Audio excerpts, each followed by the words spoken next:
It's the Weekend Warriors Podcast with your host, In-Ting. The Weekend Warriors Podcast is brought to you by the Adoptive Warrior Program. Please consider supporting a Warrior team of your choice through the Adoptive Warrior Program. Your support will help us to continue to provide an exceptional student-athlete experience at the University of Waterloo. For more information on supporting one of Waterloo's 32 varsity teams, please visit gowarriorsgo.ca/donate. Hey everyone, welcome to the first episode of the Weekend Warriors Podcast. I'm In-Ting. For this podcast, we'll be covering varsity teams at the University of Waterloo outside of the Big Four that are eligible for youth sports championships at the national level. So the sports we'll be covering throughout the season will be cross-country, field hockey, soccer, swimming, track and field, and women's rugby. In this week's episode, we'll be chatting with Michael Manu from men's soccer about his team, their new coach, and the quest for the first playoff spot since 2011. And of course, we'll tell you about the games you can attend to show your support for the Warriors this weekend. We got a chance to sit down with 50 defenseman Michael Manu to talk about how the men's soccer team is shaping up so far this offseason. Mike, how you been doing so far this summer? I've been good. I just came off an internship. I was in the States for the past 8 months, so it's been good to get back into Canada and readjust to life back here. So when does training camp start for you guys this summer? So we started training camp on Monday, which is a bit later from past years. Past years we typically start this Saturday or 2 Saturdays before the first game of the season, but this year we started on Monday. We had some fitness testing, and then we got into fitness and some ball work on Tuesday. So now we're into full mode. Are there any things that you guys are really optimistic about going into the season? You obviously lost Nick Caravanas, the midfielder, to graduation, but how does the group look for you guys so far? First couple practices, we're definitely optimistic. One thing I'll say is that the guys are hungry and the guys have an appetite to get back or to get into the playoffs. Maybe we'll go through this later on, but we had a very interesting end of the season, and it's been on a lot of guys' minds and hearts to come back ready, come back strong, come back fit. And yeah, even though we've lost some big players, we lost Jajin, our top scorer for the past 2 years, Nick Caravanis, Oris Kowalik, some studs in the midfield. There are some guys that are willing to step up and do what we need to do to win games in this league. So obviously going into this year's training camp, there's one big change for you guys. You guys have a new coach. Tell us what it's like with the new system or just the stuff that Mark brings into the Waterloo program. So yeah, Mark is a new coach. Peter served us well for 16 years, served the school well for 16 years. And it's definitely been an interesting first couple of days. One thing that I can definitely say is that everyone's on their toes. You know, oftentimes when, you've had a coach for a long time, guys can come into camp a little bit comfortable. And now that we have a new coach and really it's a blank sheet, everyone's on their toes. And to see the vets work as hard as they ever can, it's really awesome. And I think that will help us a lot, just not having the complacency this early in the season and letting that become a habit as we get into the games and as we get into the stretch of things later on in the season. So speaking of vets getting comfortable, I guess you'd be in that camp, wouldn't you, Mike? Yeah, I guess so. I had a good time in America, so I was very close to eating a lot of chips and French fries all the time. But no, I knew that this was my last year, and I wanted to give it my all.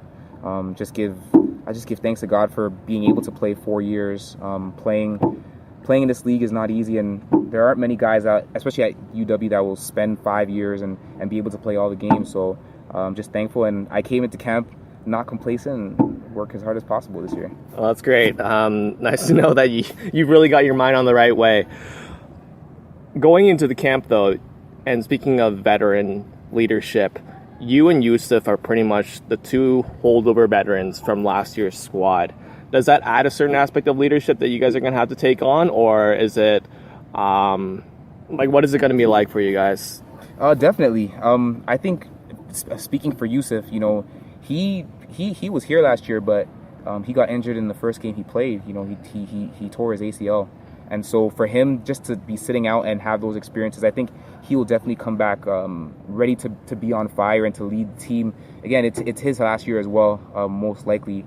And so definitely for Yusuf, he's going to come in and share his wisdom with the league. He's played in this league. He's gotten knocks. He's done everything. And so that's definitely going to be key for us, myself included. We're definitely going to be looked at as leaders and to really lead this team, because to have fifth-year experienced guys in this league is pretty rare. You don't get that everywhere, and so it's added value to the team, especially a young team like us where we have a lot of first and second-year guys that'll have to step up as well. So going into this season, you guys, we're just going to look back at 2016.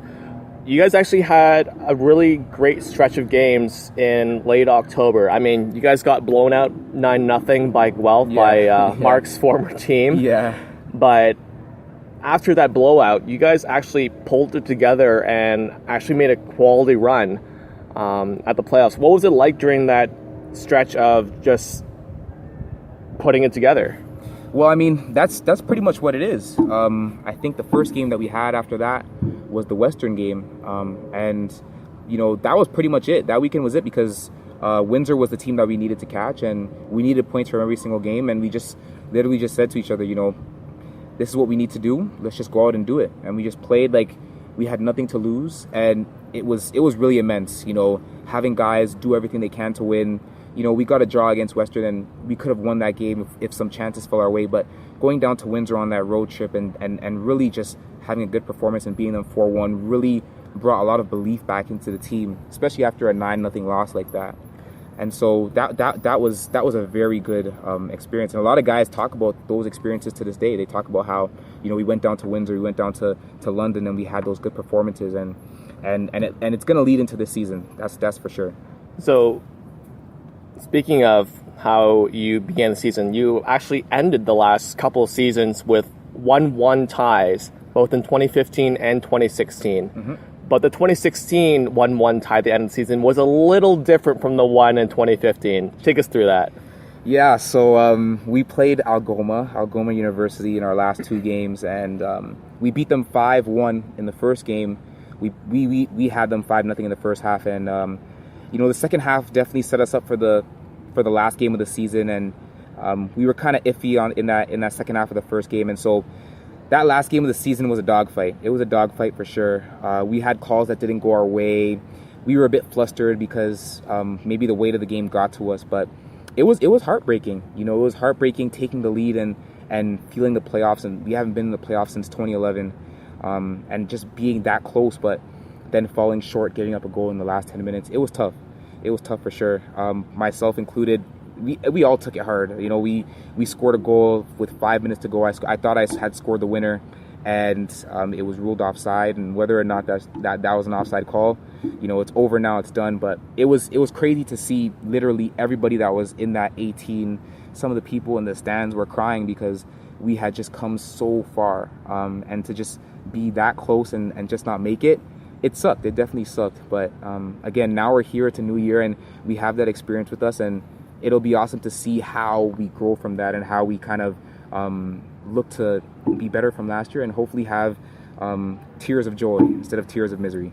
Yeah, so the Waterloo Warriors men's soccer team, they finished 4-9-3 that year, exactly 1 point short of making the playoffs for the first time since 2011, and the backbreaker that was a home game, the last home game of the season, and that was tough. But as Mike, as you said, it's a new slate this year, and you start off your first couple of games on the 26th and 27th against Mac and Brock. So what are you guys looking for when you face those two teams that weekend? Well, so we know these teams. We know how they play. Mac is definitely an organized team, so I think for us just to go down to Hamilton and just be organized and to be able to go out and have a good performance. The first game of the season, all the teams in the league are going to be out raring to go, and it's going to be fast-paced, going to be 100 miles per hour. But just for us to be able to settle down, play our game, and hopefully find areas that we can win that game in Hamilton and get a result, that'd be awesome. Same thing for Brock as well. This is going to be a very interesting start of the season because after that we have a road trip down to Algoma, and so the first weekend of the season, we're definitely looking to do as well as possible and set us up and have that foundation going forward for the rest of the season to be successful. So Mike's team doesn't play this weekend. They'll play August 26th and 27th at McMaster University and Brock University. If you're down in Hamilton or down in St. Catharines and want to support the Warriors, just feel free to go on down, and I'm sure Mike and the other guys will appreciate you coming down and show your support. And thanks, Mike, for all the stuff. Obviously, it's great that you guys are looking new year and not too complacent and really just looking to be on your toes and working hard for this upcoming season. But let's finish off with yourself. You're in your final year of your accounting and financial management program, and you're fresh out of the internship in the States. How's it going to be just balancing that final year? Maybe you're applying for jobs and stuff, and playing out your 5th year in the LUA season. It's going to be a lot, definitely. Definitely going down to the States and having a great time. I had an awesome time. I was in Manchester, New Hampshire.